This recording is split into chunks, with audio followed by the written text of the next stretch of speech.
Para tudo e alfabetize essa criança. Ei, Lelê, hoje é só polêmica nesse canal, hein? Já chega aí curtindo, já se inscreve, já aciona o sininho para receber as notificações, manda esse vídeo para a turma para a gente polemizar, para nós conversarmos sobre temas muito caros para a educação, que é necessariamente dividindo esse título aí, né? Para tudo, alfabetiza essa criança. Na verdade, são esses 3 temas aí para que nós possamos hoje fazer uma reflexão bem importante sobre os tempos que nós estamos vivendo.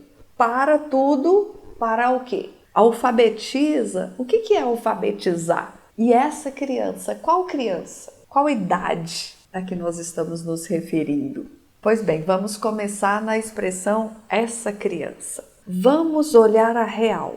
Vamos pensar no fato, num olhar bem frio, mesmo antes desse período difícil de escolas fechadas que nós estamos vivendo. Vamos pensar num grande equívoco que a escola tem, que a gente até chama de cultura escolar, que é o que não está escrito em lugar nenhum, mas é repetido tantas vezes que acaba virando uma certa verdade, que é não pode dar bomba para as crianças. A legislação não diz isso. Embora antes da BNCC não estava muito claro as aprendizagens essenciais para cada ano, e com a BNCC ficou mais claro, mas também, por outro lado, nunca em nenhum documento foi dito que não pode dar bomba, e sim o seu contrário. Sempre foi dito que era preciso garantir todas as oportunidades de aprendizagem desta criança. Isso lá na Resolução 2197,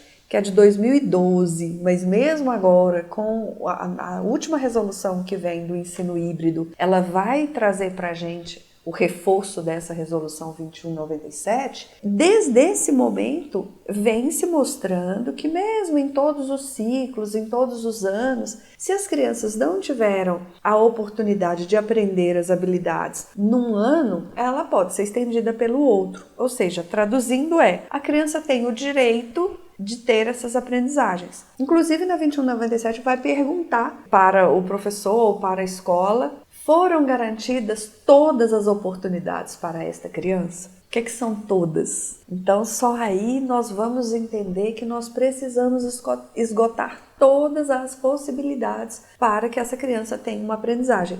Então não se trata de dar bomba para ela, se trata de que num processo de desenvolvimento ela tem direitos durante todos esses anos. Mas nesse contexto de cultura escolar, de dizer não posso dar bomba, o que nós temos na realidade hoje?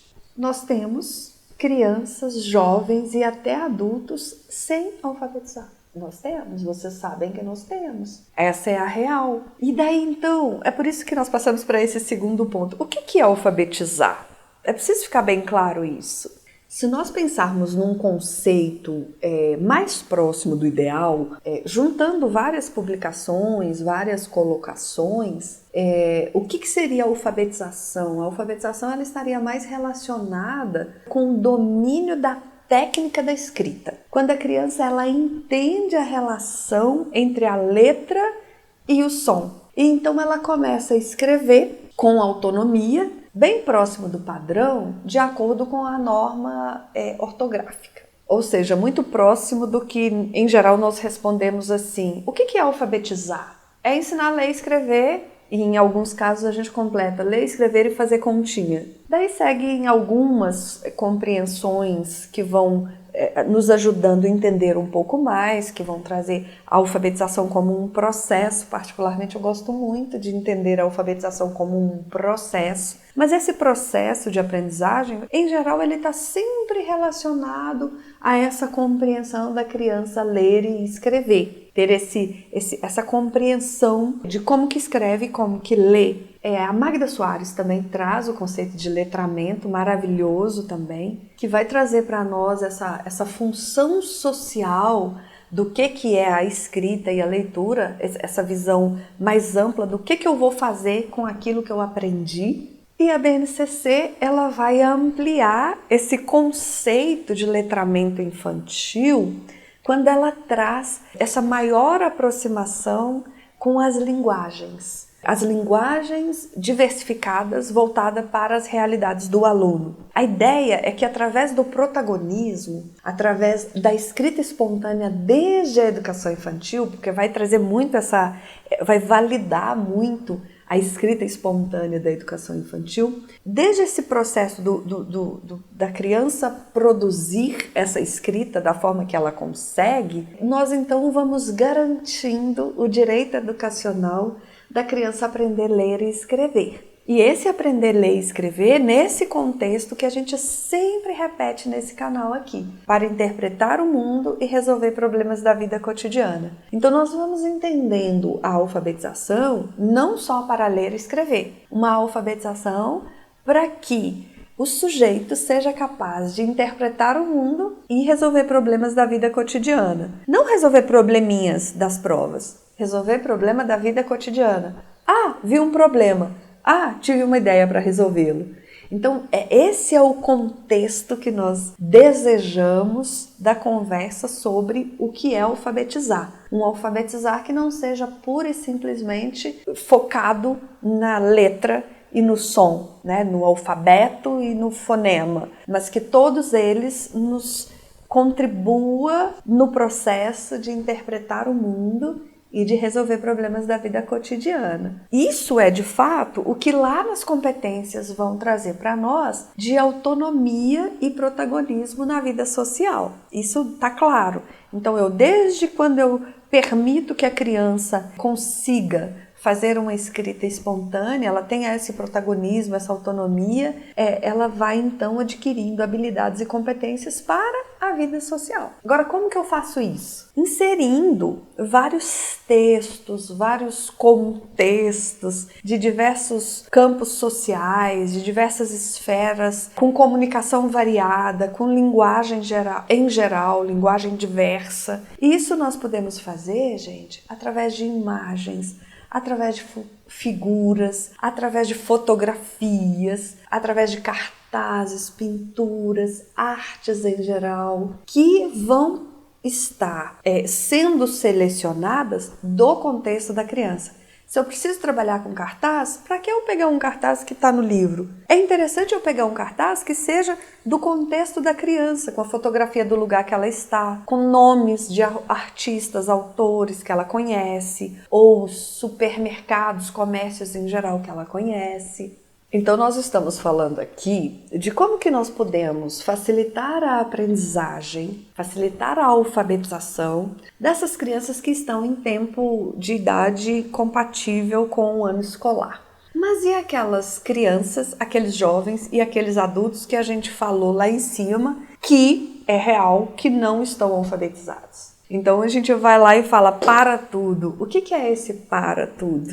Porque nós inserimos esse contexto que nós estamos vivendo da existência de pessoas com idade que não é para alfabetização, que nós estamos supondo que já deveria estar alfabetizada e não está, e acrescentamos o momento pandêmico em que aquelas que estavam num processo e estavam indo também deixaram de ir. Quando nós falamos isso, para tudo, só aqui já dá um bloqueio nas pessoas. Não, na verdade 4. Quando a gente diz para tudo e alfabetiza essa criança, ou para tudo e alfabetiza, vem logo, mas nós temos as habilidades por ano do currículo referência de Minas Gerais, que também são da BNCC. Mas aí a gente convida vocês a pensarem, sim, tudo bem, nós temos essas habilidades sim, definidas por ano. No nosso caso aqui em Minas Gerais, nós temos definidas até por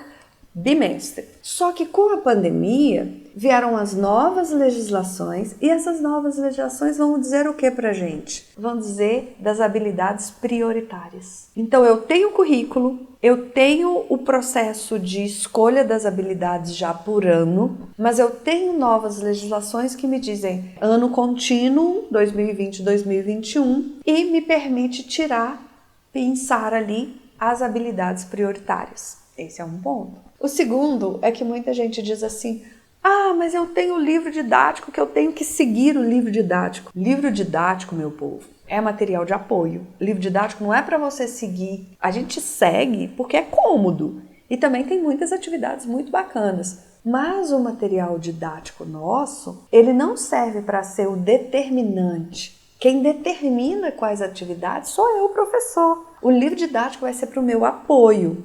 Então, esta é outra questão que nós também muito ouvimos. A terceira é quando se diz assim: ah, mas eu tenho um tanto de planilha para preencher e vai me mandar colocar todas aquelas habilidades. Tem sim, realmente, você tem que preencher aquelas atividades sim. Aquelas planilhas sim, com as atividades que você está desenvolvendo. No início, é meio complexo e você pode chocar alguém quando você diz: eu trabalhei essas atividades aqui, mas a minha prioritária foi essa. Só que depois, quando você apresenta o resultado, todo mundo vai te dar parabéns e falar como que você fez isso. Então, nesse ponto, nesse quarto ponto, que é quando a gente fica naquela dúvida: eu escolho as habilidades prioritárias que o menino está me demandando ou eu trabalho todas as habilidades que eu tenho que preencher essa planilha? Olha o empoderamento. Você sabe que a BNCC te dá autonomia para escolher. As resoluções que vieram da pandemia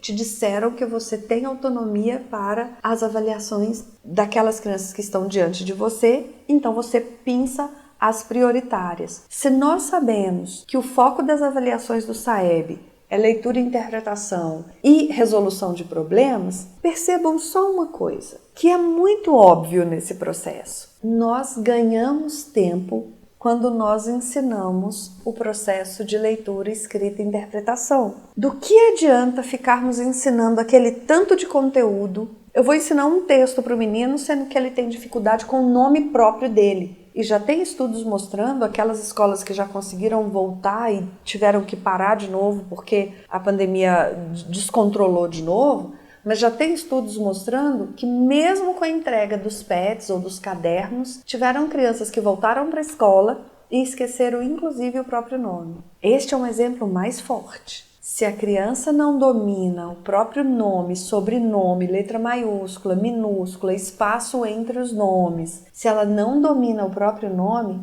como é que eu vou pedir para ela transcrever um texto inteiro que não faz sentido para ela? Então é o que nós sempre repetimos aqui nesse canal. Primeiro, as primeiras coisas. E a partir dessas primeiras coisas ele vai subindo essa escadinha.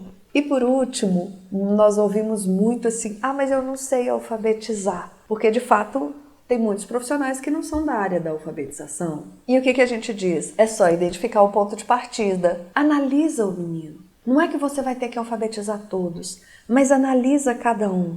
Qual deles está faltando o quê? Ele é o ponto de partida. Quando eu penso em alfabetizar alguém, eu penso não no todo, eu penso no recorte, eu penso na uma pessoa. Então, esse aqui tá como, então a partir dele eu vou, esse aqui tá um pouquinho, a partir dele eu vou. Aí é que eu vou selecionar as estratégias. E para contribuir um pouco, nós resumimos então em cinco questões. Porque quando nós falamos analisa, identifica o ponto de partida, nós estamos falando o seguinte: conversa com essa criança, pergunta, observa, escuta, conversa com a família, dá uma atividade que é como se fosse um teste, mas muito básico, não em cima do que você deseja que ele saiba, mas em cima do que você vai descobrir o que ele ainda não sabe. Esse é o ponto de partida. Então, num geralzão, o que é muito importante que dá para você descobrir? Insere a leitura, insere livros. Se essa criança ela já consegue ler um pouco, indica um livro para ela e comece a perguntar sobre esse livro. Se ela ainda não sabe ler, aproveite da pseudo-leitura. O que é a pseudo-leitura? Manda uma imagem para ela e pede para ela contar uma história sobre aquela imagem. Pede ela para dar um título àquela imagem. Pede ela para desenhar uma história sobre aquela imagem. E daí você vai descobrindo que ponto que ela ainda não consegue compreender e pede para que ela faça escritas espontâneas a partir daquela imagem. Que aí você vai conseguir classificar se ela não está alfabetizada ou se ela está numa fase de alfabetização que você, identificando qual é, você consegue escolher as atividades corretas para estimular para a segunda fase. A segunda opção, né, nesse geralzão aí que você pode utilizar também, é estimular o desenho. Além de ser específico com a proposta da contação de história, estimula o desenho. Lembre-se sempre, gente, as letras são desenhos. E as partes do cérebro que são acionadas para a escrita, elas são mais facilitadas quando a criança foi estimulada ao desenho. Então, estimula a criança a desenhar, mesmo sem um propósito específico. Estimule a criança a desenhar. O terceiro é vá elogiando no processo. Cada vez que a criança recebe um elogio, ela é estimulada a fazer mais. Esse processo é muito interessante. O quarto ponto, que funciona muito, é prioritariamente apresentar gêneros textuais que sejam do convívio da criança, ou do jovem, ou do adulto. Qualquer atividade que você esteja fazendo,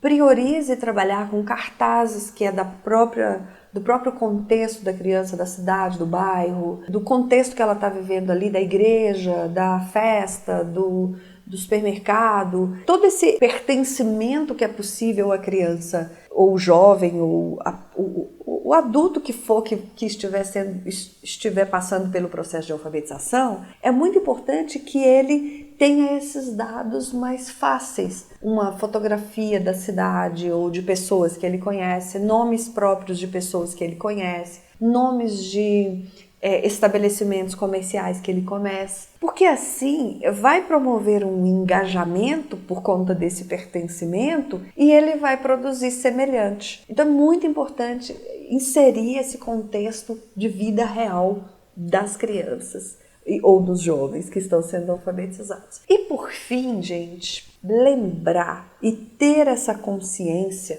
da lógica de que se ele compreende a ciência do que é a leitura, essa relação da letra com o som e com o juntar, e ele ter uma função social naquilo que ele está tentando ler ou escrever, você recupera o tempo depois. Então, muitas vezes nós temos contato com, às vezes, professores que muito ansiosos dão todo o conteúdo e o aluno não consegue fazer um pouco de cada vez. Então é melhor você investir mais tempo no processo mínimo, com menos atividades. Se ele pegou o ritmo, ele deslanchou, um clique e você recupera esse tempo depois. A questão então não é ler e escrever. A questão é, como diz o Paulo Freire, é ajudar a pegar gosto pela escrita. Porque quando o sujeito ele pega gosto, ele dá aquele clique e ele se sente bem,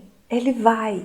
É isso que nós precisamos fazer. Tirar a pressão e estimular o gosto. Quando pega o gosto, o processo vai livremente. Vamos combinar uma coisa? Vamos fazer o seguinte, escreve aqui nos comentários se você já tem uma experiência assim, porque não é só no processo que nós estamos vivendo agora. Nós temos dificuldades com o processo de alfabetização independente de agora. O que nós temos que ter é consciência de que agora toda sala de aula vai ter um ou mais aluno com uma dificuldade para ser superada. Então escreve aqui nos comentários se você tem uma experiência que você conseguiu superar junto com o seu aluno. Esses comentários são maravilhosos, nós amamos os comentários e ajuda muita gente que vem no canal para ver comentários e ter uma ideia, ter um insight, ter um clarão, como a gente diz aqui, né?